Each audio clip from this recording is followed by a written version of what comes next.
Welcome back. Facebook's Mark Zuckerberg and his wife planning to invest $3 billion over the next 10 years to tackle all diseases by the end of the century. But my next guest says Zuckerberg should be devoting more resources to fighting the spread of terror online, including on Facebook.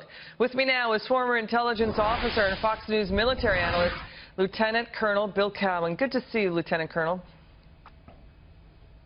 So nice to be with you, Liz. Thank you. So Facebook, do you think Facebook is that basically Facebook has a lot of terrorist activity on it, and that is it your thinking that Zuckerberg, well, he doesn't have his priorities straight? Well, noble gesture on his part to put $3 billion out there over 10 years. The practical matter is that our own government spends close to $50 billion every year to do the exact same things Zuckerberg wants to do, probably $100 billion being spent globally by governments, private sector, what have you. And indeed, that $3 billion would be much better served going after the roots of radicalism, the roots of recruiting, the roots of helping the movement of operations and training, what have you, that's done by ISIS, Al-Qaeda, and other groups on social media like Facebook. So your contention is that Zuckerberg should be spending this $3 billion on keeping terrorists off his own Facebook network. Is that it? Absolutely, and I think that he has the ability. He's got an awful lot of smart people working for him. He has the ability to put in place programs, systems, technologies that deny ISIS and Al-Qaeda and others access to the website. We know that once one of their users is put down, they pop up another one. There has to be ways that Zuckerberg's money and organization could go after that, Liz. And, you know, our own government wants to do that, but our government is a big, slow, bumbling bureaucracy. Zuckerberg isn't. He's a guy with money. He's a guy with a big organization, and he could start using it. Lieutenant Colonel, we also had stunning breaking news. It was originally thought that 200 million Yahoo accounts were hacked in 2014.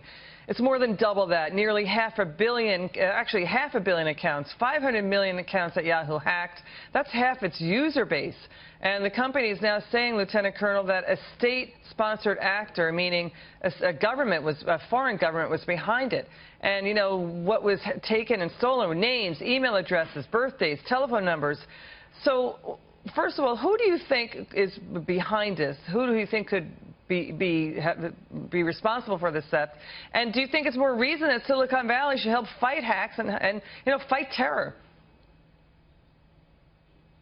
Well, I do. I think it could be North Korea, it could be Iran, or it could be Russia. Those are the most likely culprits in something like this. I guess we'll start finding out as forensic analysis continues to go. I expect our own government's going to start working on the forensic analysis of who that was that did that. But indeed, Liz, this is a case again where our own government got off to a very slow start in cyber prevention and cyber security. The private sector was doing a lot more. The private sector, once again, I think needs to lead in cyber security. And I think when we look at cyber attacks like that, one thing we ought to be doing, when we determine who the culprit was, we ought to be going right back at him with something twice as bad. And Zuckerberg's own money could help us come up with systems and programs to be offensive, not just defensive. Colonel Bill Cowan, thank you for your time, sir. We really appreciate it, and your service to the country.